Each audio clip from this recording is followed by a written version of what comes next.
Hey Jaguar fans, and welcome back to the Atari Jaguar multi-arc review. Okay, the time has come. Let's take a look at the Atari Jaguar. As you can see, the Atari Jaguar is a pretty cool, sleek design. You have two controller ports on the front of the console, pretty standard.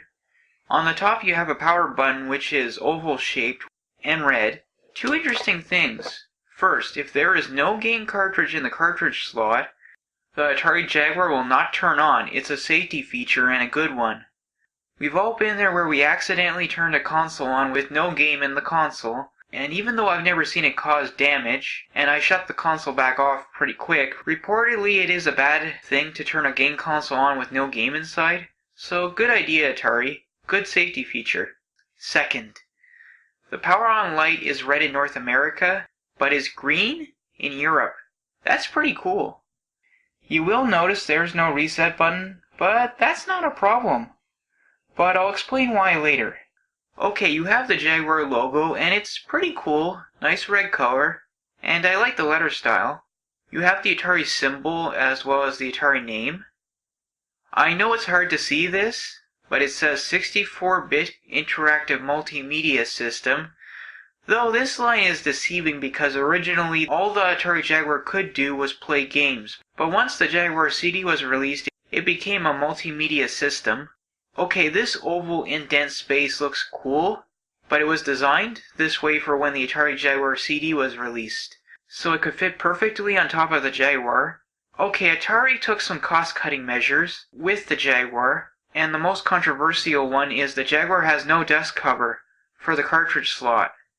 Really, Atari? Every other console I have has a dust cover. Even third-party clone consoles have dust covers. Atari, really? You saved money over a small piece of plastic? Unfortunately, just putting a game cartridge in the cartridge slot will not fully protect the Jaguar from dust, because while you can't see it, there's a small gap between the cartridge slot and the casing, which means dust can still get into the board. It's a design flaw. However, so far, I haven't seen it cause any problems. Before I talk about the back of the console, I just wanted to talk about these cool vents on the sides of the Jaguar. They're a really cool design. Okay, here's the back of the Jaguar. You have an AC adapter port. Yes, Atari decided to use an external power supply. I won't deny the AC adapter feels well built, but these things are a pain in the ass. I do have the right power bar for these things, but I'll cover that during the Atari Jaguar CD review. Okay, before you freak out and think your console's broken, yes, the Jaguar is made this way. These connectors are exposed board connections. Man, Atari, this is cost-cutting measures taken too far, but despite this, these connections still work without any problems. Okay, the smaller connector is for the Jaguar link cable to link multiple Jaguars together.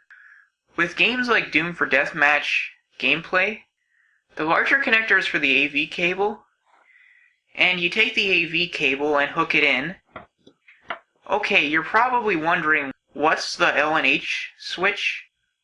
Well, it is basically a channel 2, channel 3 switch, though why is it not labeled 2 and 3 is beyond me. Okay, this last connector is the RF switch. Believe it or not, at launch, Atari included RF connectors instead of AV cables, and the picture was a lot worse with the RF connector. Oh, Atari. Okay, two last things. The plastic casing feels solid, but feels more industrial grade over other game consoles.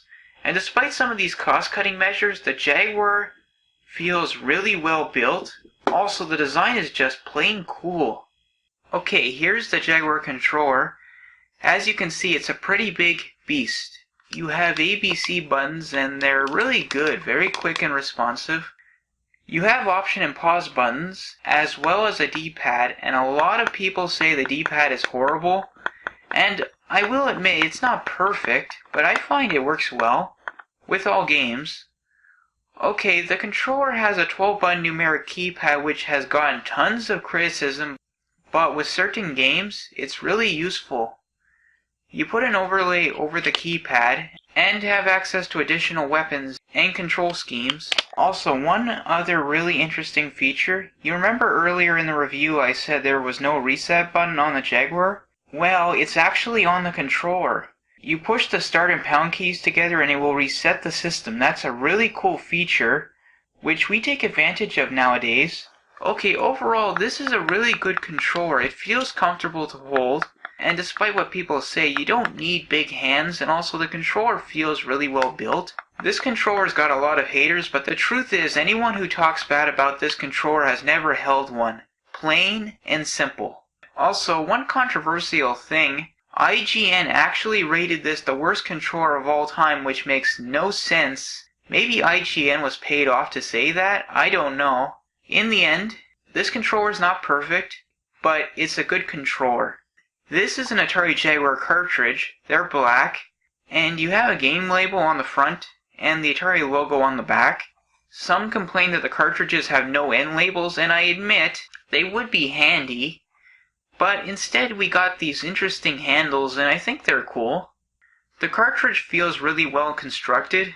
One last thing. Okay, the Jaguar cartridge is able to hold up to 6 megabytes of memory, though practically no game ever used the max. However, reportedly using data compression, the cartridge could hold up to 48 megabytes, which is actually more than the Nintendo 64 cartridges could hold. Though I don't know if the games could run 100% being so compressed, but it would be interesting to see. The Atari Jaguar game manuals are pretty basic. They're not in color, but you get some pictures and a lot of text in 2 different languages, and the manuals differ in size, and overall they're okay design. I just wish they were in color. The Atari Jaguar game boxes are surprisingly very well constructed, very solid, and they're very colorful. However, my advice, if you want to try and keep these mint condition, be as gentle as possible sliding the games out, and you might want to get box protectors like these, which I'm going to place over some of my rare titles. They are really good boxes overall. I love the artwork. Well, retro gamers, this concludes part 4 of the Jaguar review.